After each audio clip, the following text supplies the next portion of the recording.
Khilafah, sebuah institusi pemerintahan Islam yang berjalan sejak zaman para sahabat hingga tahun 1924. Ia merupakan sebuah simbol keagungan peradaban Islam selama hampir 1.300 tahun. Setelah hampir seabad pasca keruntuhannya, kini ia kembali mencuat sebagai isu yang begitu hangat di tengah masyarakat. Belahan dunia timur dan barat membicarakannya, tak terkecuali di Indonesia.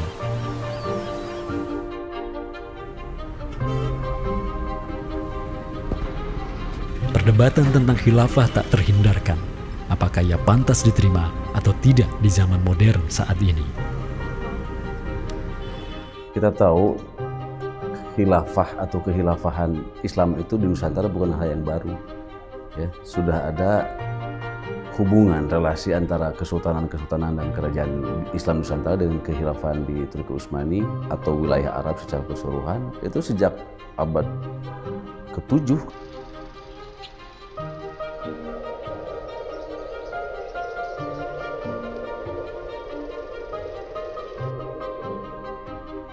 Sejarah khilafah yang panjang di pentas dunia telah memainkan debutnya di Nusantara.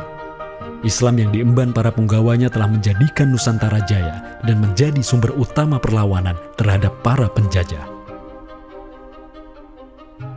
Inilah kisah tentang Nusantara dan jalinannya dengan sang negara adidaya. Inilah kisah tentang khilafah yang menjadikan rakyat Nusantara sebagai satu umat dengan Muslim sedunia.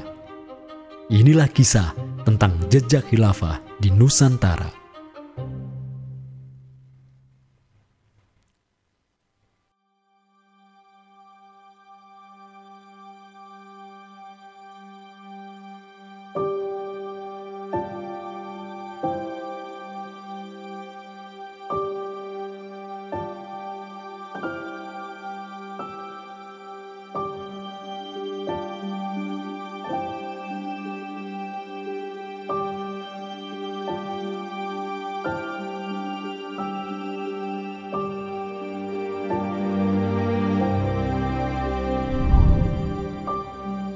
Senin, 12 Rabiul Awal tahun 11 Hijriah, bertepatan dengan tahun 632 Masehi.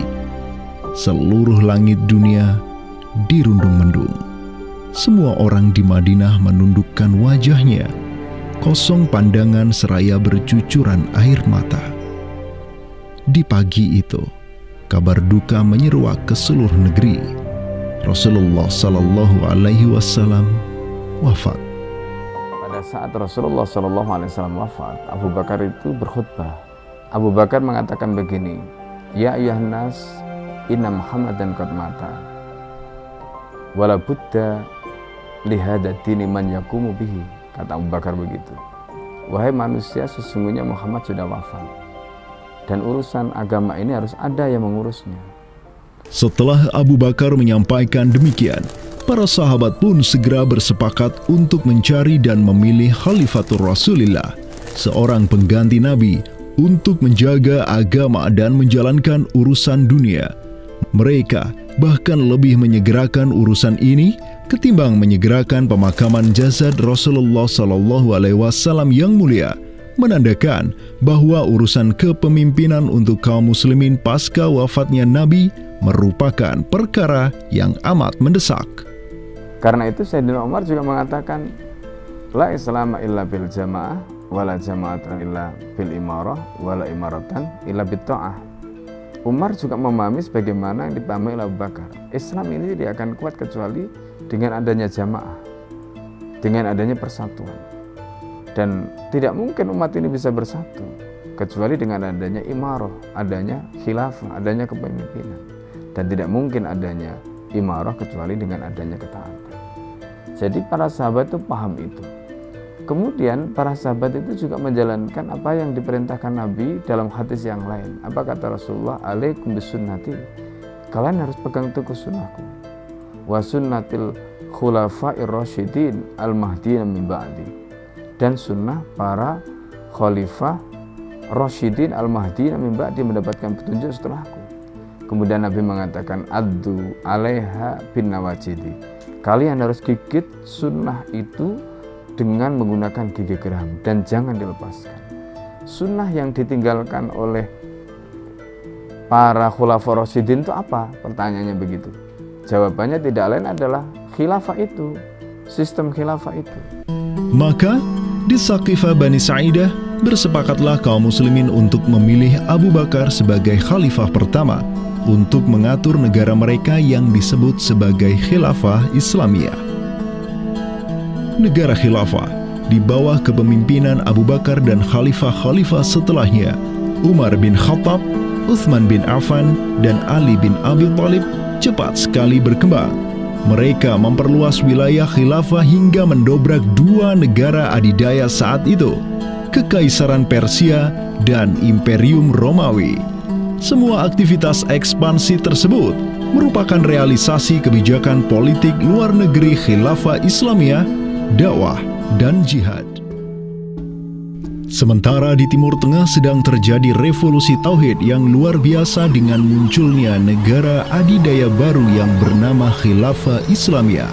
Jauh di sebelah timur, terbentang sehamparan kepulauan yang teramat luas wilayahnya.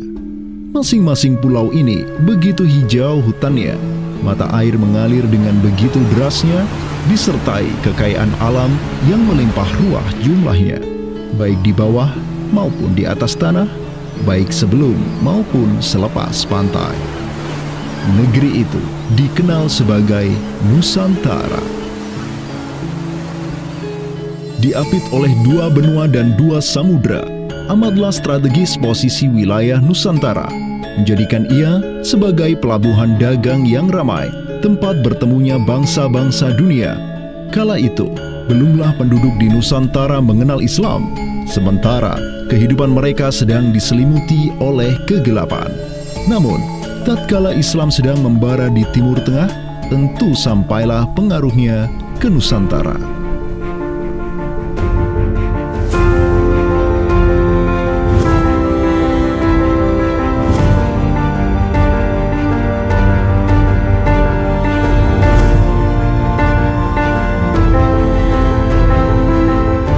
Saya ingin mengutip apa yang pernah dinyatakan oleh Buya Hamka ya di dalam buku beliau dari Perbendaharaan Lama, termasuk juga buku beliau yang judulnya Sejarah Umat Islam, yang beliau menyatakan bahwa sesungguhnya teori yang kita tahu bahwa Islam masuk ke Nusantara itu berasal dari Gujarat pada abad ke-12 sampai 15 Masehi, itu sebetulnya tidaklah tepat sepenuhnya. Karena apa? Karena Buya Hamka memiliki pandangan ataupun penjelasan terkait dengan kapan sesungguhnya Islam masuk ke Nusantara, ke Indonesia. Beliau menyatakan bahwa Islam masuk ke Nusantara itu jauh sebelum teori Gujarat.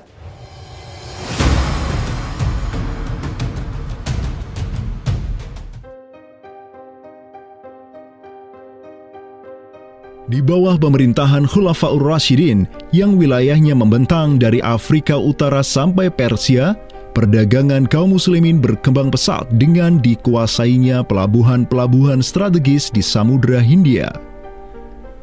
Hubungan diplomatik dan komersial pun terjalin dengan sejumlah kerajaan dari India sampai Cina.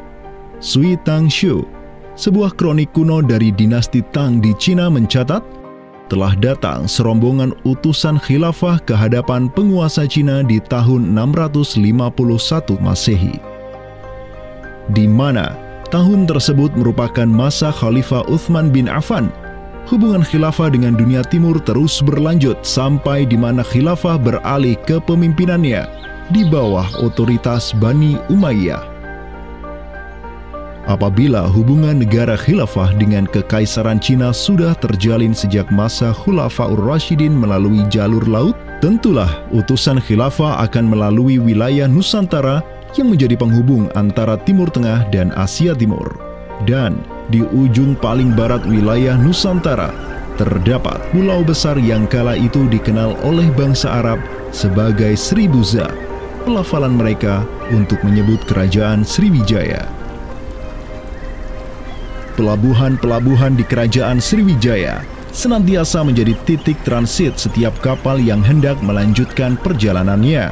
Tentu, penguasa Sriwijaya akan menyadari keberadaan pelayar-pelayar muslim yang singgah di wilayah kekuasaannya.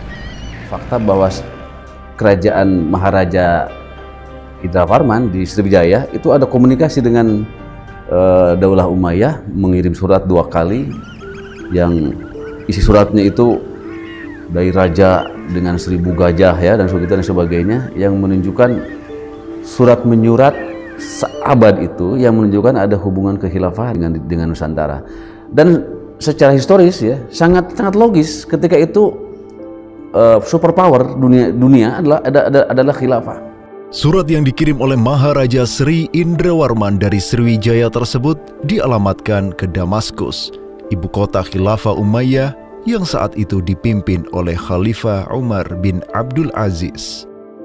Dalam surat itu disebutkan, min malikil amlak alladhi huwa ibnu alfi malik walladhi tahtahu bintu alfi malik walladhi fi marudatihi alfu filin walladhi lahu nahrani yumbitani al-auda wal-allawha wal-jawza wal-kafura alladhi yujadu rihuhu ala masirati 12 milan ila malikil arab alladhi la yushriku billahi syai'an.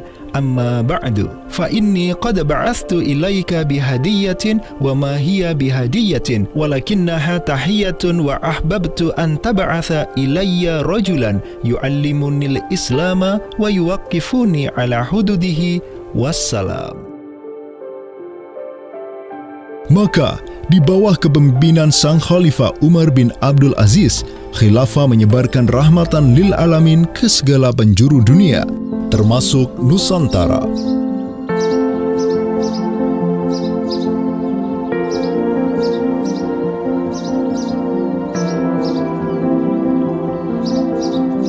Seperti sekarang Amerika atau Eropa kan ada hubungan dengan semua negara karena dominasi politik, ekonomi mereka, kebudayaan dan sebagainya. Saat itu penguasa dunia atau superpower adalah dunia Islam, institusi politiknya khilafah, maka sangat logis kalau ada relasi dengan berbagai semua negara.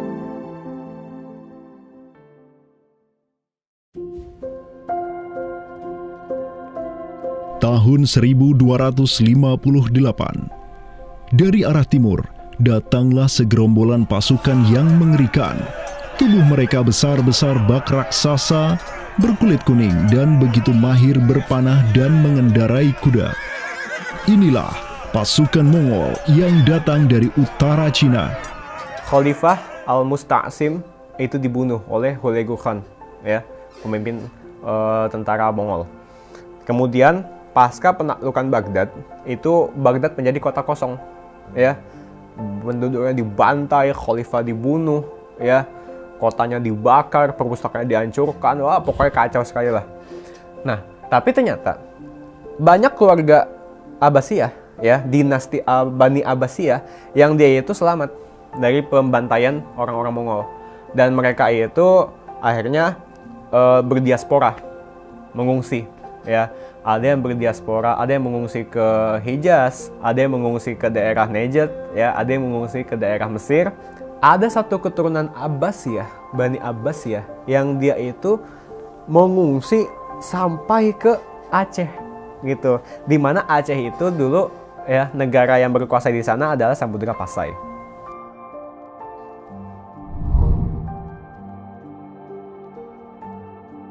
Terdapat 3 orang Bani Abbasiyah yang diketahui dimakamkan di Aceh, yakni yang pertama Sodrul Akabir Abdullah bin Muhammad Al-Abbasi, keturunan Khalifah Al-Mustaunsir Billah.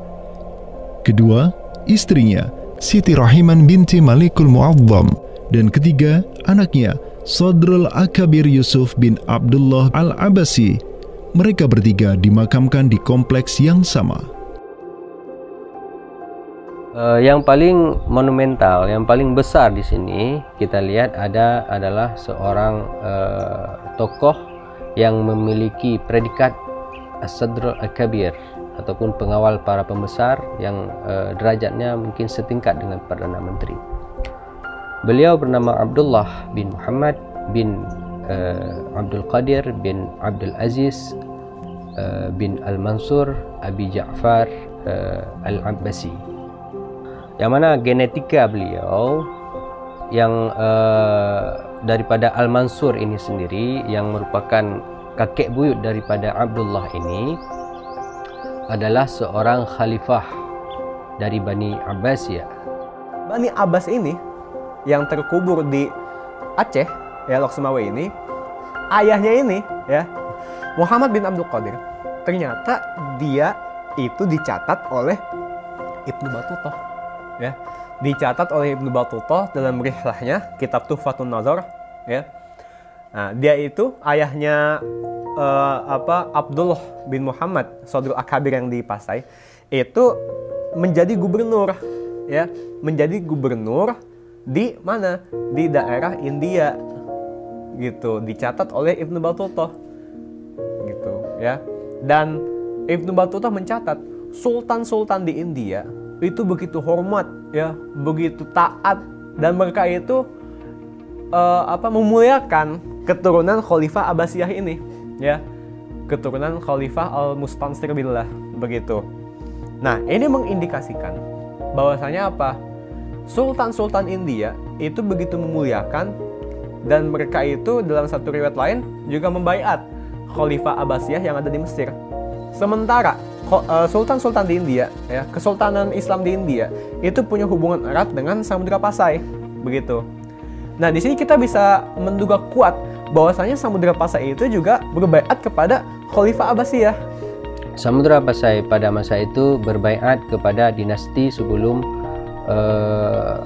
Utsmaniyah berkuasa, yaitu kita menduga dan meyakini hal tersebut sesuai fakta-fakta yang kita temukan di lapangan bahwa Madinatul Sumatera ataupun Jaziratul Jawi, Samudra Pasai itu berbaiat langsung kepada dinasti Abbasiyah.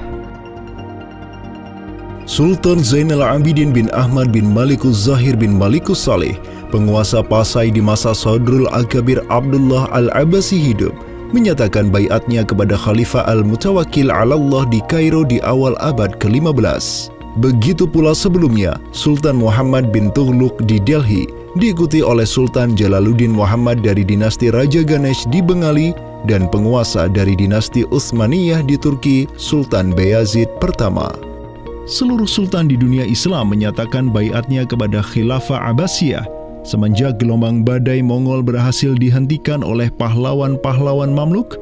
Pusat Khilafah Abbasiyah kini berpindah ke Kairo, Mesir, dan menjadi magnet kaum muslimin global.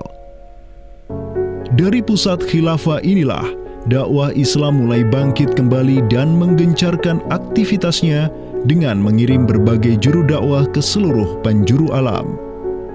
Dengan Samudra Pasai yang mendaulatkan dirinya sebagai Darul Islam yang berbaiat kepada khalifah, Samudra Pasai mengemban tugas untuk mengubah seluruh Asia Tenggara dari Darul Kufri menjadi Darul Islam. Sultan Zainal Abidin Ra Ubabdar dibantu oleh putra Sodrul Akabir Abdullah bin Muhammad Al-Abbasi, yakni Yusuf bin Abdullah, yang di pucuk pusaranya tertera nama kakeknya Khalifah Al-Mustansir Billah, banyak menaklukkan wilayah-wilayah yang belum Islam di Sumatera dan Semenanjung Malaya.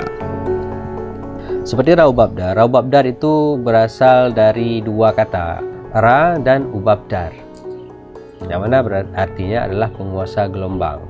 Ini adalah sebuah predikat yang sangat luas sebenarnya maknanya, sesuai dengan masa yang ditorehkan pada waktu tersebut, bahwa Sultan Zainal Abidin Ra Ubabdar bin Ahmad bin Muhammad bin Al-Malik Al-Salih ini adalah salah satu masa kegemilangan Samudra Pasai, yang mana kita ketahui setelah masa tersebut yang memimpin Kesultanan Sumatera adalah anak keturunan daripada beliau ini, yang jumlahnya sampai 11 orang sultan. Bergerak dan terus bergerak itu meluaskan dakwah Islamnya sampai ke pulau-pulau. Itu masa Zainal Abidin Ra Ubabdar, terutama penakluk gelombang yang dijuluki beliau itu melebarkan sayap itu sampai ke seluruh Asia Tenggara. Digelarilah Sultan Zainal Abidin Pasai dengan sebutan Ra Ubabdar, bahasa Persia untuk gelar sang penakluk gelombang, karena dengan arungan pasukannya yang luar biasa di atas gelombang laut Nusantara, ia membuka banyak sekali wilayah, seperti Malaka misalnya, di mana di sanalah Sultan Zainal Abidin Ra Ubabdar menempatkan putranya Sultan Mansur sebagai penguasa Darul Islam Malaka. Kesultanan Samudra Pasai banyak pula mengirimkan juru dakwahnya untuk meminta penguasa-penguasa Nusantara lain agar menerima Islam. Salah satu juru dakwah tersebut dikirim ke Jawa Timur, pusat pemerintahan rezim yang mendominasi wilayah Nusantara saat itu, Kerajaan Majapahit.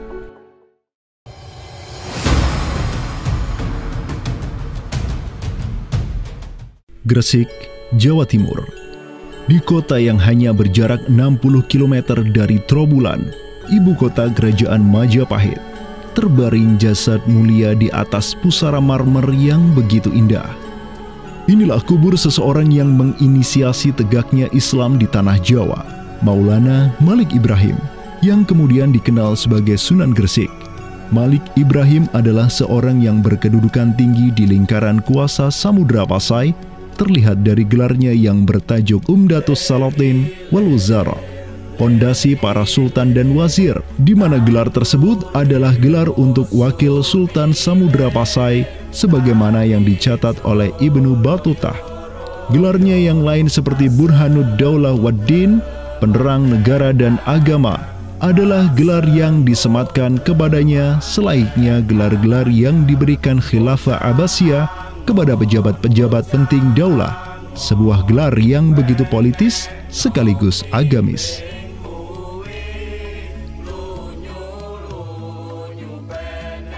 Maulana Malik Ibrahim dikirim oleh Pasai untuk mendakwahkan Islam kepada rakyat dan para penguasa Majapahit. Banyak orang-orang dari kesultanan ini, Kesultanan Samudra Pasai, yang itu berbaiat langsung ke khalifah, itu mengirim orang-orang atau orang-orang Pasai itu banyak bermigrasi ke daerah-daerah lain di Nusantara. Misalkan ya, kalau kita perhatikan makam tertua ya, salah satu makam tertua di Jawa yang sekarang terletak di Gresik, siapa orangnya ya? Pemilik makam ini itu adalah Maulana Malik Ibrahim. Maulana Malik Ibrahim ya, kalau kita perhatikan makamnya yang di Gresik itu sama persis gayanya dengan apa? Dengan makam-makam yang ada di Pasai, begitu. Nah, ini merupakan bukti bahwasanya Sunan Gresik itu pernah ada di Pasai ya, dan dia itu ya tahu sendiri lah ya, bahwasanya Maulana Malik Ibrahim yang kemudian dikenal juga sebagai Sunan Gresik itu merupakan salah satu dari Wali Songo. Bersama kakek, paman, keponakan, cucu cicit dan murid-murid pilihannya yang kemudian disebut Wali Songo, Maulana Malik Ibrahim berdakwah di Jawa dan menyebarkan Islam di kalangan penduduknya. Mereka mendapat sokongan penuh dari negara yang berkuasa di Samudra Pasai, kesultanan yang berbaiat kepada Khilafah Abbasiyah. Dakwah mereka terus berkembang, perlahan namun pasti, dan mulai melumat persendian kuasa Majapahit yang mulai keropos akibat kekacauan internal mereka sendiri.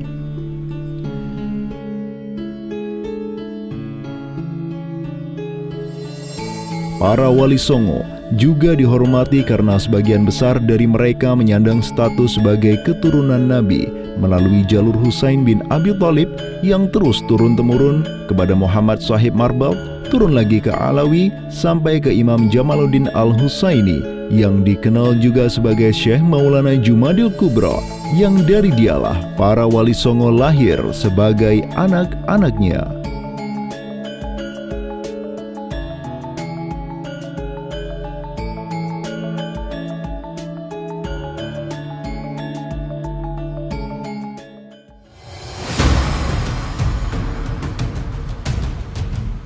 Bertolak dari Gresik, dakwah para wali menyebar ke kota-kota lainnya di Pulau Jawa, bahkan sampai keluar Jawa seperti Maluku, Ternate, Makassar, Kalimantan, dan sebagainya. Selain kalangan rakyat, banyak pula pejabat-pejabat Majapahit yang tercerahkan dengan Islam dan sukarela mengucap syahadatain, seperti para adipati Majapahit di Palembang, Cirebon, Semarang, Pekalongan, Jipang, sampai Mataram. Tak tanggung-tanggung, di antara mereka yang berislam bahkan merupakan sang putra mahkota Majapahit sendiri, Pangeran Jimbun alias Raden Patah, yang merupakan buah dari pernikahan Raja Brawijaya kelima dengan seorang putri Cina. Ketika dewasa, Raden Patah belajar kepada Sunan Ampel di Surabaya, kemudian diangkat menjadi Adipati Demak oleh ayahnya. Kemudian, di tahun 1478, Brawijaya kelima digulingkan oleh pesaingnya dari Kediri, Girindra Wardana. Tahta Majapahit yang diduduki oleh musuh ayahnya lantas membuat Raden Patah di Demak beserta seluruh elemen Islam di Jawa pimpinan para Wali Songo bangkit berjihad melawan Girindra Wardana dan penerusnya Patih Udara. Mereka terus berjihad dengan penuh keberanian hingga akhirnya berhasil melumat kekuasaan Majapahit yang dipegang oleh para pemberontak dari pihak Girindra Wardana dan Patih Udara. Kaum muslimin pun meraih kemenangan hingga akhirnya mereka berhasil memproklamirkan berdirinya sebuah daulah Islam pertama di tanah Jawa, Kesultanan Demak, pada tahun 1482. Digelari Raden Patah sebagai Senopati Jimbun Ningrat Ngabdurrahman Panembahan Palembang Saidin Panatogomo, atau dengan gelarnya dalam bahasa Arab Sultan Syah Alam Akbar Al-Fatah. Dialah Sultan yang telah memfutuhat Jawa menjadi Darul Islam. Dengan berdirinya Demak sebagai daulah Islam pertama yang berdaulat di tanah Jawa, bertambahlah kuat bargaining politik Islam di kawasan Nusantara bersama-sama dengan Kesultanan Samudra Pasai di Sumatera, Kesultanan Malaka di Semenanjung Malaya, Kesultanan Brunei di Borneo, Kesultanan Sulu di Filipina, begitu pula Sultan pertama di Ternate, Sultan Zainal Abidin yang pernah menimba ilmu ke Jawa di bawah bimbingan Sunan Giri. Dalam rentang abad yang bersamaan, kemenangan daulah Islam di kawasan Nusantara juga diiringi dengan penaklukan Konstantinopel, ibu kota Romawi Timur, oleh salah seorang sultan dari Bani Uthmaniyah, Muhammad Al-Fatih. Penaklukan Konstantinopel sekaligus menandakan tamatnya riwayat Imperium Romawi Timur untuk selama-lamanya. Penaklukan Konstantinopel pada tahun 1453 oleh Muhammad Al-Fatih, sang Sultanur Rum, merupakan realisasi dari janji yang telah terucap ratusan tahun sebelumnya oleh lisan mulia sang Sayyidul Mustafa, Rasulullah Muhammad Sallallahu Alaihi Wasallam. Sungguh, Konstantinopel akan benar-benar ditaklukkan. Sebaik-baik pemimpin adalah pemimpin yang berhasil menaklukkan Konstantinopel, dan sebaik-baik pasukan adalah pasukan yang menyertainya. Dengan dikdayanya kuasa Islam di tanah Rum, menjadikan para penguasa Uthmaniyah mempunyai citra istimewa di kalangan rakyat Nusantara.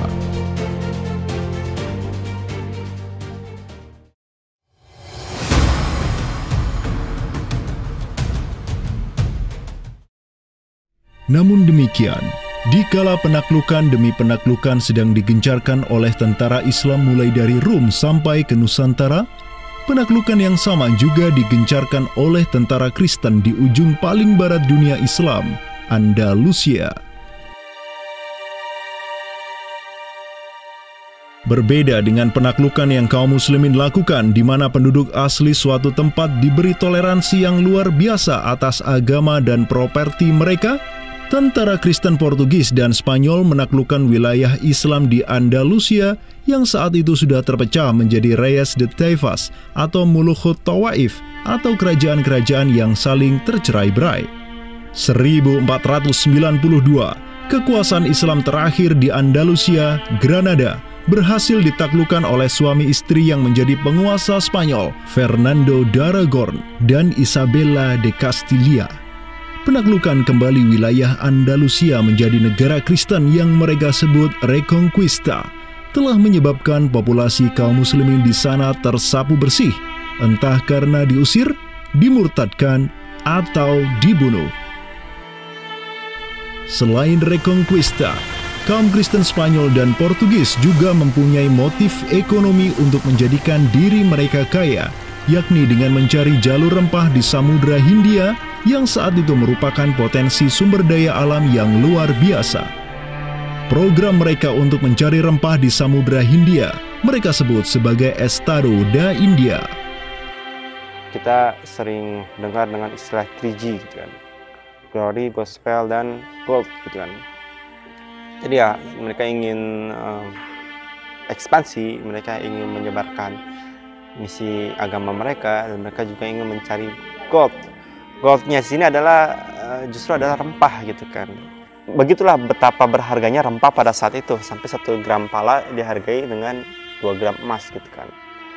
Paus Alexander ke-6, pemimpin kaum Kristen saat itu, begitu mendukung hasrat Portugis dan Spanyol untuk menjelajah dunia dan menyebarkan Kristen.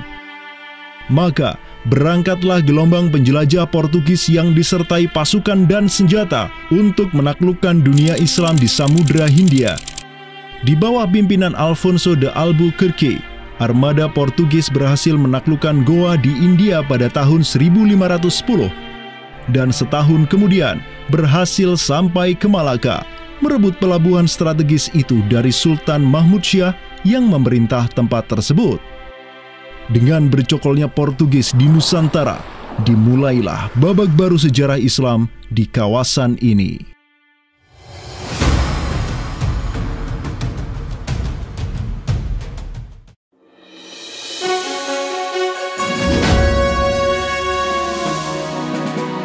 Sementara di Nusantara tengah berlangsung gejolak dengan hadirnya Portugis yang berpusat di Malaka. Cucu dari Sultan Muhammad Al-Fatih dari Bani Uthmaniyah, yakni Sultan Selim pertama, berhasil meluaskan pengaruh dan kekuasaannya di dunia Arab. Pada tahun 1517, beliau berhasil merebut Suriah, Mesir, dan Hijaz dari kepenguasaan kaum Mamluk. Khalifah Al-Mutawakkil 'alallah ketiga dari Bani Abbasiyah beserta Syarif di Makkah kini menyerahkan kepemimpinan umat Islam sedunia dan pelayanan 2 kota suci kepada Sultan Salim pertama, penguasa Uthmaniyah yang bukanlah mereka berdarah Arab. Perlu dicatat bahwa penjelasan tentang Al-A'immatu fi Quraisyin itu, kalau kita merujuk kepada kitab Ar-Rawdah, Rawdatul Talibin wa Umdatul Muftin, memang ada hal yang menarik di sini. Di satu sisi ada mengatakan bahwa syarat khalifah itu harus Quraisy. Tetapi Imam Nawawi sepakat ketika katakanlah dari Quraisy tidak ada, terus diambilkan dari mana? Maka kemudian disebutkan di situ ya di luar Quraisy, bisa dari bani ini, itu yang disebutkan di dalam kitab Ar-Rawdah. Karena itu sebenarnya syarat Al-A'immah fi Quraisyin itu bukan syarat yang wajib, tetapi difahami di sini berdasarkan penjelasan yang diantaranya disebutkan dalam kitab Ar-Rawdah tadi, itu adalah merupakan syurut afdaliyah. Maka semenjak tahun 1517, kepemimpinan khilafah beralih ke Bani Uthmaniyah. Selim pertama dan anak keturunannya kini didapuk sebagai Khalifatul Muslimin. Amirul Mukminin, Khadimul Haramain, Al-Ghazi fil Barraini wal Bahraini, Zilullah fil Alam, Padisyah wa Khilafat Penah. Wilayah khilafah Uthmaniyah terus merangsek Eropa, dan merekalah yang menguasai Laut Mediterania dan juga Laut Merah. Adapun Portugis yang bercokol di Samudra Hindia mulai ketakutan karenanya. Karena dengan munculnya khilafah Uthmaniyah sebagai negara Islam yang adidaya, solidaritas Muslim sedunia akan bangkit kembali karena memiliki perisai kuat di sisinya. Ini erat kaitannya dengan hubungan dengan negeri kita, karena keimanan yang kemudian merekatkan ya dengan semangat akidah Islamiyah, semangat ukhuwah Islamiyah, menjadikan umat Muslim yang ada di Timur Tengah dengan umat Muslim yang ada di Nusantara Indonesia itu terjalin hubungan yang sangat erat.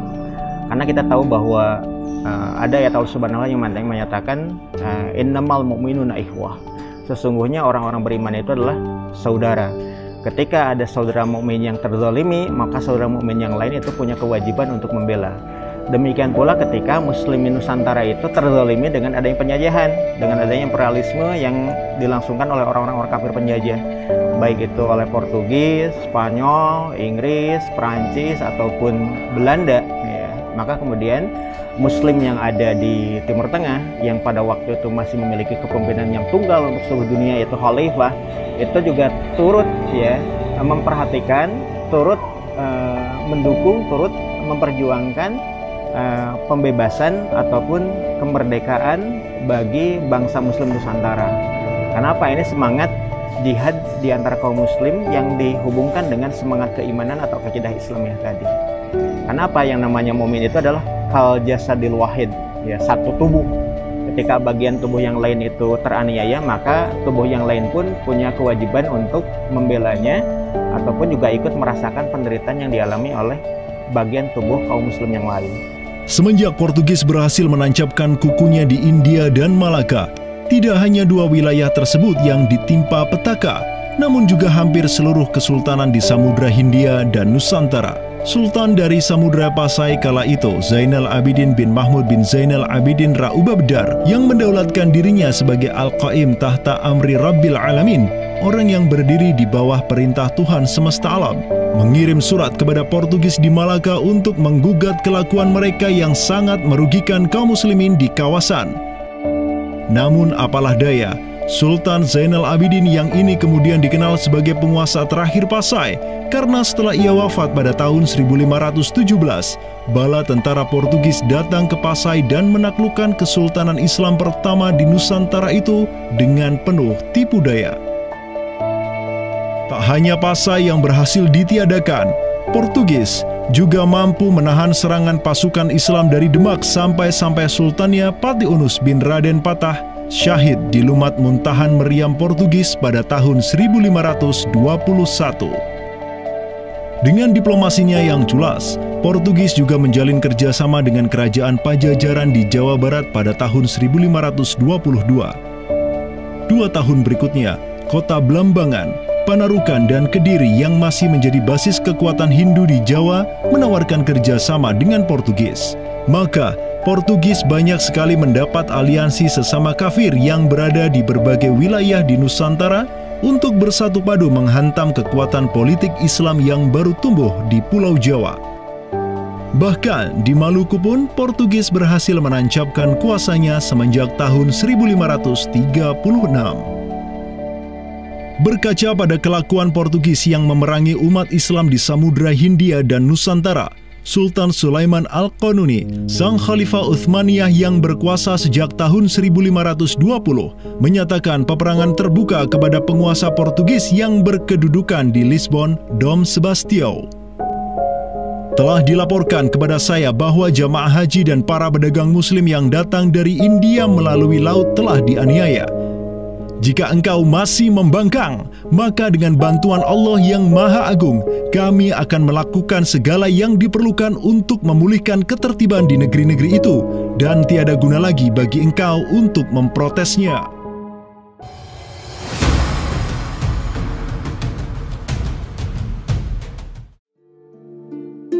Penjaga kedaulatan Islam di Sumatera yang harum selama ratusan tahun, Samudra Pasai, kini sudah sirna di bawah kungkungan Portugis. Namun, harapan kemenangan itu masih ada. Karena tak lama setelah itu muncul kekuatan baru yang terbit di ujung utara Sumatera, Kesultanan Aceh. Kita mengetahui bahwa Sultan Aceh yang pertama adalah Sultan Ali Mughayat Shah. Ya, beliau wafat tahun 1530. Dan ini merupakan masa yang bersamaan dengan Sultan Sulaiman Al-Qanuni dari Khilafah Utsmaniyah. Prestasi Sultan Ali Mughayat Shah telah dicatat dengan tinta emas sejarah. Kegemilangan Sultan Aceh pertama itulah yang direkam oleh salah seorang ulama besar dunia Islam, Syekh Ahmad Zainuddin Asy-Syafi'i Al-Malibari, yang merupakan murid dari ulama tersohor Ibnu Hajar Al-Haytami. Dalam kitabnya Tuhfatul Mujahidin fi Ba'di Akhbaril Burtukaliyin, Syekh Zainuddin Asy-Syafi'i menulis, dan mereka orang-orang Portugis. Semoga Allah mengalahkan mereka, mendatangkan berbagai barang dari negeri-negeri yang jauh. Mereka menjadi ramai dan bertambah banyak di kawasan. Para penguasa berbagai pelabuhan menuruti kehendak mereka sehingga mereka sepenuhnya menguasai pelabuhan-pelabuhan tersebut. Pelayaran hanya dapat dilakukan dengan jaminan keamanan dari mereka. Perdagangan dan kapal-kapal mereka bertambah banyak dan sebaliknya, perdagangan muslimin di luar kapal-kapal dan benteng-benteng yang mereka bangun makin merosot. Tiada seorang pun yang dapat merebut kota-kota pelabuhan itu selain Sultan yang mujahid, Ali Al-Ashi. Semoga Allah menerangkan kuburnya. Karena Sultan Ali Al-Ashi lah yang telah membuka Sumatera dan menjadikannya Darul Islam. Semoga Allah membalas kebaikannya untuk kaum muslim dengan sebaik-baik balasan. Kalau kita perhatikan makam Sultan Ali Mugoyatsyah, di situ ada kalimat menarik yang terpampang di inskripsi makamnya. Al-Ghazi fil barri wal bahri yansuruhullah. Ya. Bahwasanya Sultan Ali Mugoyatsyah itu juga dikenal sebagai Al-Ghazi, ya, petarung fil barri wal bahri, di darat dan di laut, yansuruhullah, semoga Allah menolong dia, begitu. Nah, kalau kita telisik gelar ini, ya, Al-Ghazi fil barri wal bahri yansuruhullah, gelar Al-Ghazi itu merupakan sesuatu yang biasa digunakan oleh sultan-sultan Utsmaniyah. Inilah sang pemimpin para Ghazi dari Aceh, Sultan Ali Mughayat-Syah. Ialah yang menyatukan berbagai pemimpin lokal di Nanggro dan menjadikannya sebagai satu kekuatan tempur yang dipenuhi keimanan dan ketakwaan kepada Allah. Sebenarnya yang bergelora di masyarakat Aceh ini itu jihad fisabilillah, ya, atas nama Islam.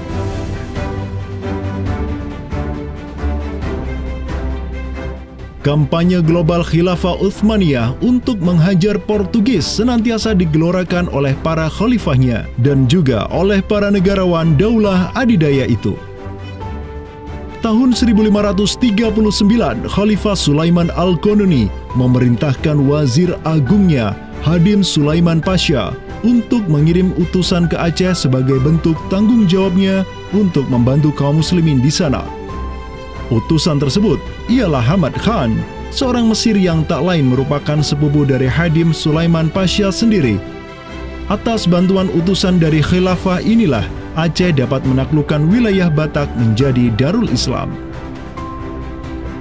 Tahun-tahun berikutnya, pucuk pimpinan Kesultanan Aceh digantikan Sultan Alauddin Riayat Syah Al-Qahar, anak dari Sultan Ali Mughayat-Syah. Beliau melanjutkan jihad ayahnya dan secara terang benderang turut menyatakan ketundukannya kepada Khilafah Utsmaniyah. Kesatuan agama, kesatuan tauhid dalam Islam itu pasti membentuk kesamaan, kesatuan umat, kan gitu. Ya, kesatuan umat, karena Islam itu kan dibentuk oleh keyakinan, akidah, kesatuan keyakinan yang sama, ya, dan tidak mengenal batas wilayah, tidak mengenal nasionalisme dan sebagainya. Jadi melihat siapa penguasa dunia adalah Khilafah Turki Utsmani, ya pasti ada hubungan emosional.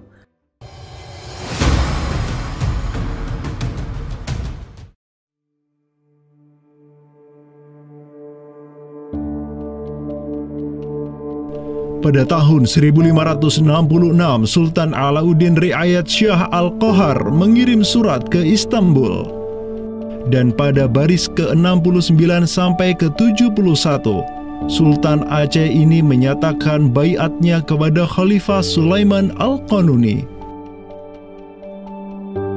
Dengan bersungguh-sungguh, kami meminta agar Padishah atau Khalifah tidak lagi memandang saya, hambanya di tanah Aceh ini, sebagai penguasa yang independen, melainkan sudi menerima saya sebagai hambanya yang miskin dan rendah, yang dapat berkuasa berkat kemurahan hati Sang Padishah, Sang Pelindung dunia, naungan Allah di muka bumi, dengan jalan yang tiada berbeda dari gubernur Mesir, Yaman, atau para bey di Jeddah dan Aden.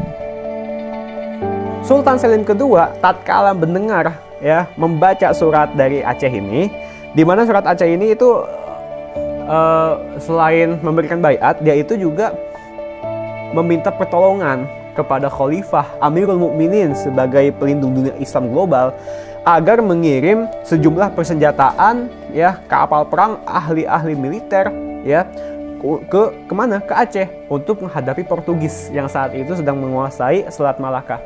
Begitu. Nah, akhirnya apa?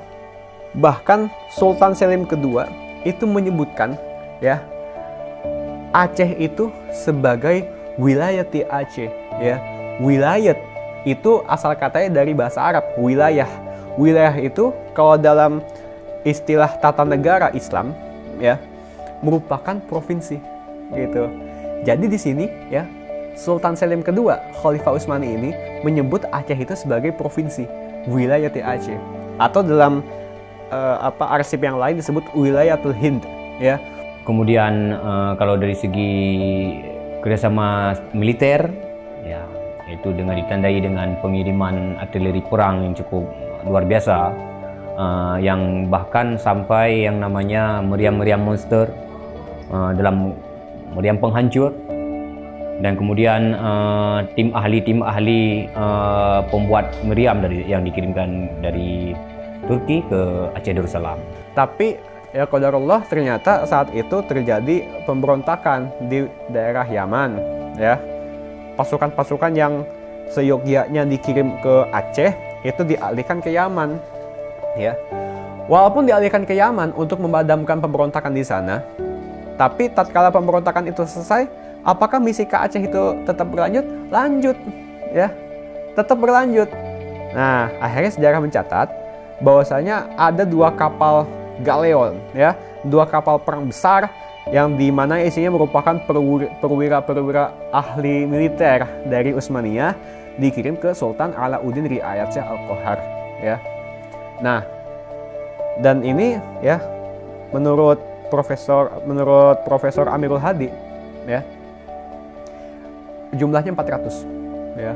Janissaries, tentara elit Utsmaniyah, dikirim ke Aceh.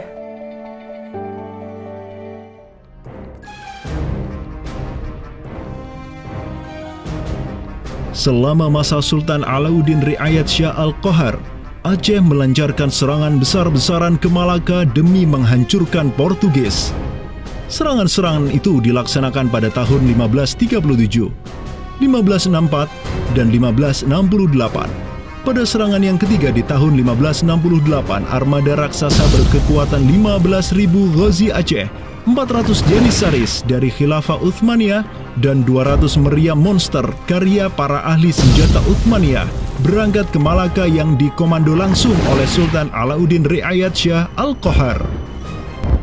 Portugis yang bercokol di Malaka benar-benar kewalahan dan hancur berantakan ketika diserang bertubi-tubi oleh pasukan Aceh.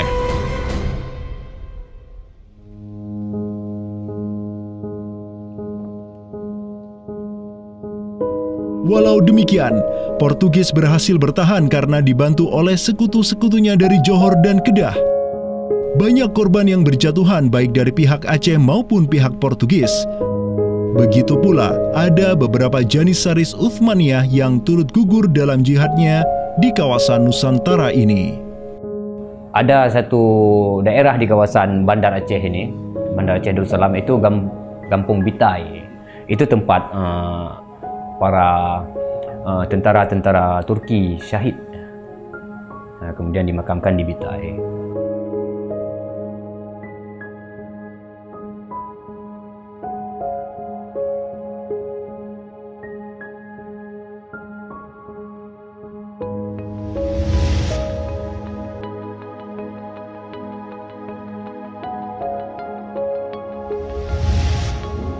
Mungkin kita melihat juga dari segi numismatik atau mata uangnya, banyak sekali dirham-dirham Turki Utsmani kita temukan di sini. Ini adalah Gampung Pande, sebuah rawa kumuh yang terletak di tepi pantai Kutaraja, Banda Aceh. Semenjak tahun 2006, tempat ini sudah dijadikan sebagai tempat pembuangan akhir untuk sampah dan tinja. Kemudian sempat pula ingin dibangun di atasnya instalasi pengolahan air limbah atau IPAL oleh Pemda setempat. Namun siapa sangka, di tempat yang nasibnya begitu menyedihkan hari ini, di tahun 2013 lalu, telah ditemukan tidak kurang dari 6.000 keping dinar dan dirham yang dicetak oleh Khilafah Utsmaniyah dan Kesultanan Aceh. Dari Sultan Sulaiman Al-Kanuni kita temukan di sini. Kemudian Sultan Murad juga kita temukan di sini. Gampung Pandey yang merupakan salah satu kawasan Islam tertua di Aceh, di mana di sanalah terdapat ribuan makam tokoh-tokoh penting Islam yang datang dari seluruh penjuru negeri. Dan beginilah nasibnya sekarang, terhinakan oleh orang-orang yang melupakan sejarah besarnya, tak tersentuh oleh peradaban modern yang durhaka kepada sejarah Islamnya. Walau demikian, kenangan tentang mereka takkan pernah hilang dan akan terus teringat oleh anak cucu kita. Mereka akan terus mengingat bahwa orang tua kita dahulu, para penguasa kita yang saleh dulu, pernah menyatakan baiatnya kepada Amirul Mukminin, khalifahnya umat Rasulullah Sallallahu Alaihi Wasallam. Inilah kubur orang yang dirahmati lagi diampuni. Dialah Al-Ghazi, sang petarung di jalan Tuhan semesta alam, penentang kaum kafir dan musyrikin, pecinta kaum fakir dan miskin, Sultan Alauddin Riayat Shah, naungan Allah di muka bumi, putra Sultan Ali Mughayat Shah. Semoga Allah menyiramkan rahmat ke atas pusaranya dan menjadikan surga tempat kediamannya.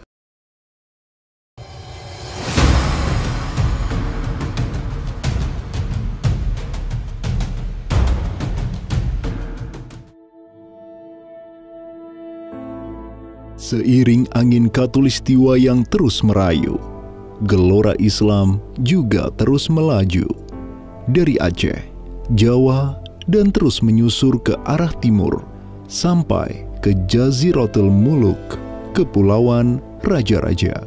Di Maluku, yang juga dikenal sebagai Kepulauan Rempah-Rempah, ada begitu banyak raja yang berkuasa di masing-masing pulaunya.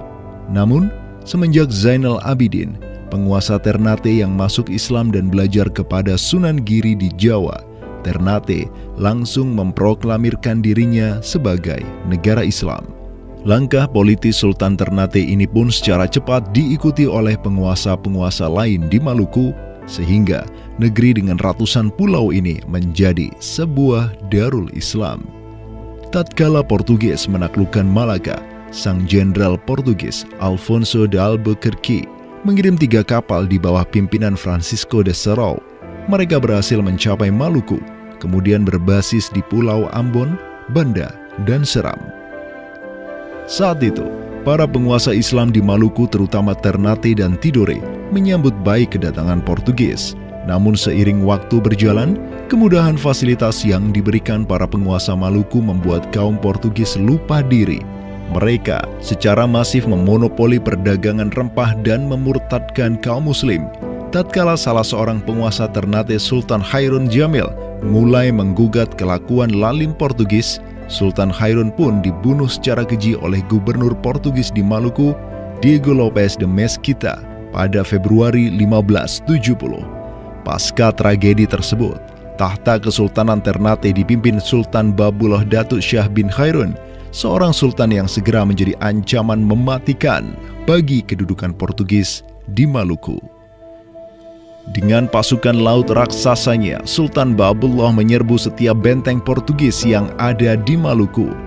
Segala kapal dan bala bantuan yang hendak dikirim untuk Portugis dari Goa dan Malaka diblokade oleh pasukan Babullah. Persenjataan kaum muslim Maluku pun cukup membuat Portugis gemetaran. Karena selain menggunakan panah, tombak, dan pedang, Sultan Babullah juga menggunakan meriam monster hasil buah tangan Janissaris Utsmaniyah. Sultan Babullah itu mempekerjakan sekitar 20 ahli militer dari Khilafah Utsmaniyah. Gitu. Nah, orang-orang Utsmaniyah ini ahli militer dan mereka itu ahli juga persenjataan. Pasukan-pasukan persenjataan itu diproduksi oleh orang-orang Utsmani ini dan mereka itu mengajarkan kepada orang-orang Maluku, pasukan Sultan Babullah, untuk membuat senjata. 20 orang Utsmaniyah ini merupakan sebuah tim ahli senjata yang menjadi bagian dari pasukan Khilafah Utsmaniyah yang dikirim Khalifah Selim kedua kepada Sultan Alauddin Riayat Shah Al-Qahar di Aceh.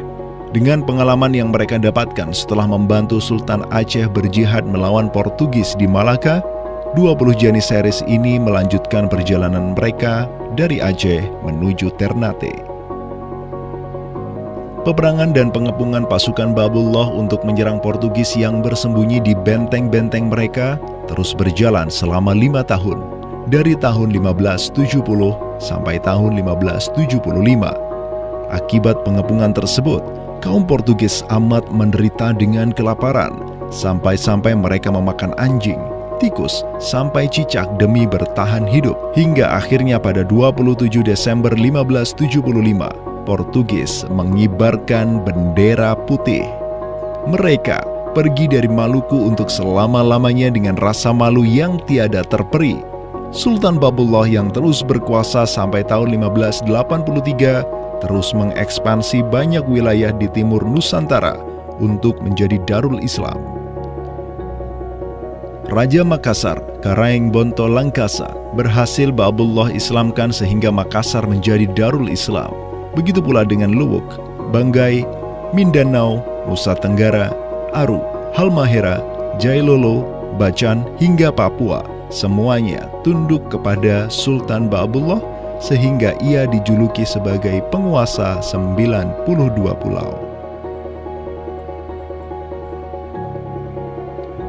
Dengan prestasi yang demikian luar biasa, tentu Babullah tidak berdiri sendiri. Ada ikatan solidaritas dengan sultan-sultan Aceh, Jawa, sampai Filipina. Ikatan sebagai satu umat. Ikatan dengan satu akidah, akidah Islam. Ikatan dengan satu semangat, semangat jihad. Dan ikatan dengan satu kepemimpinan. Karena seluruh sultan di Nusantara tunduk dan begitu hormat pada Khilafah Utsmaniyah.